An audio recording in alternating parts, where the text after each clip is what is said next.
Good morning, students. Next question, section E part 31A. Obtain the expression for the capacitance of a parallel plate capacitor with a dielectric medium between its plate is equals to this.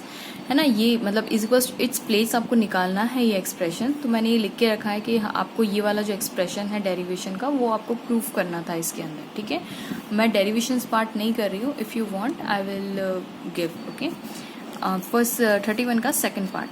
A charge of 600 microcoulomb is given to a hollow metallic sphere of radius this much.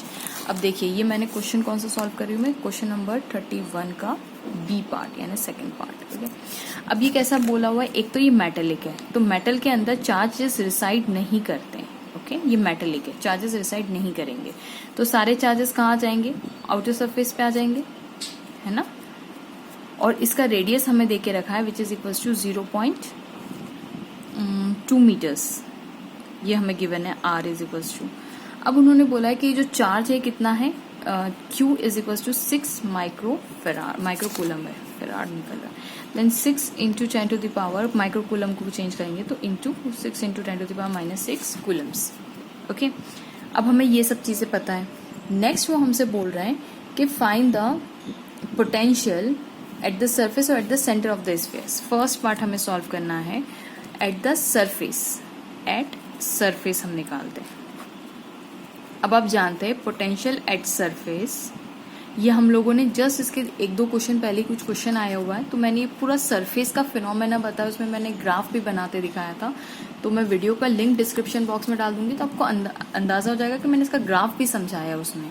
यही इसी paper में question पूछा गया था तो मैंने उसका graph के साथ पोटेंशियल एट द सरफेस और पोटेंशियल एट द सेंटर कितना होगा और क्यों होगा वो मैंने बताया हुआ है. ओके, सो आप वो पूरा डिटेल में देख सकते हैं. अब यहाँ पे हम निकाल लेते हैं पोटेंशियल एट सरफेस. तो हमें फॉर्मूला पता है क्या होता है, that is K Q by R. ठीक है, तो के की वैल्यू कितनी है 9 into 10 to the power 9, Q की वैल्यू कितनी है 6 इंटू 10 टू द पावर -6 और आर की वैल्यू हमारे पास कितनी है, आर इज द रेडियस तो nothing but 0.2 which is equals to 6 9 से हो जाएगा 54. ओके, और 9 में से 6 गए तो 3 बचे यानी -3 हो जाएंगे और ये आ जाएगा आपका 0.2. और इसको अगर आप करेंगे तो ये हो जाएगा that is 2 2 4 2 7 14 that is 0 into 10 to the power -3 क्या हो जाएगा ये वोल्ट्स. करेक्ट है.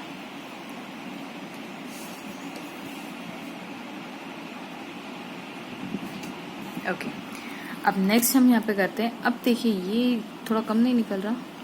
अच्छा 9 में से 6 गए तो प्लस का 3 बचेगा. सॉरी, हाँ मैं वही थोड़ा कम आ रहा था आंसर. सो 270 और ये 10 टू द पावर 3 को हम लिख सकते हैं किलो वोल्ट. ठीक है, ये एट द सरफेस हुआ. अब पोटेंशियल क्या होता है ना स्टूडेंट्स, ध्यान रखिएगा. Potential inside the metallic sphere जो होता है वो कांस्टेंट होता है.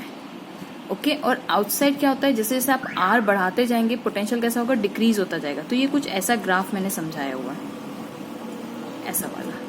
तो जैसे जैसे ये मान लीजिए डिस्टेंस है हमारी, ये हमारा सेंटर समझ लीजिए स्फीयर का, तो दिस इज माय सेंटर.